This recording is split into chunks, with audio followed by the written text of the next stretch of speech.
Hey everyone! Today I'd like to announce my big upcoming plan for this channel.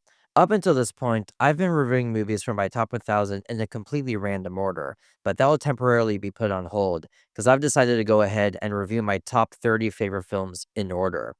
I find it very difficult to rank movies, but I've done it for the best of the best, though it was easier said than done.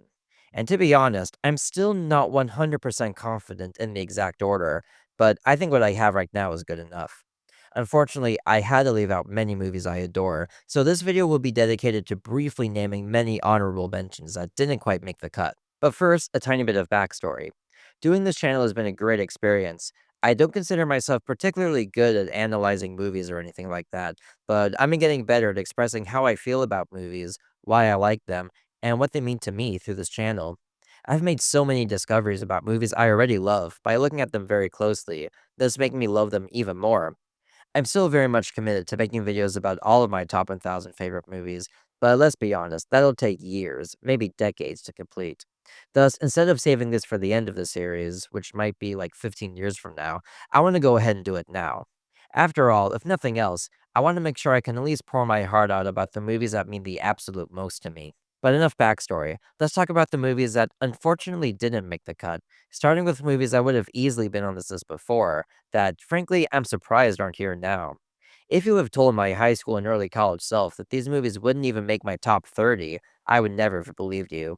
But alas, this is a testament to how much my taste has evolved over the years. The most startling omissions of this category, in no particular order, include There Will Be Blood, Fight Club, Lost in Translation, The Big Lebowski, The Godfather, The Godfather Part 2, Apocalypse Now, The Conversation. Yep, all of Coppola's four big movies from the 70s. Citizen Kane, Grand Illusion, The Night of the Hunter, Monty Python and the Holy Grail, Bicycle Thieves, Mulholland Drive, 2001: A Space Odyssey, and Doctor Strangelove, to name the biggest examples I can think of. I still love all of these movies. They're all included in my top 1000, but this just goes to show how much change I've gone through and how much change I still have left to go through. Next, instead of just listing a bunch of random movies that were close, I do want to list a few general regrets. For one, I'm very disappointed that I don't have any room for any movie from the Taiwanese New Wave, especially from Simon Lang or Edward Yang. Tsai is one of my favorite directors, and I would have loved to have included something like The River, Viva l'Amour, or What Time Is It There? I'm perhaps even more surprised with myself that neither of my two favorite Edward Yang movies, A Brighter Summer Day and Yi Yi, are here. It's also criminal that I don't have any movies by John Ford or Howard Hawks, who are, along with Simon Lang, the other of my 10 favorite directors. I don't have any movies on this list. But this all just goes to show how strong my top 30 is. Hopefully, I can do justice to all these other films in my videos about my top 1000 favorite movies, because they're all incredible. Finally, I want to mention the two movies that may, in the end, be my biggest regrets. They're both very long movies that I've only seen once, but they both left such a huge lasting impression on me that I could easily see either one of them entering my list upon rewatch.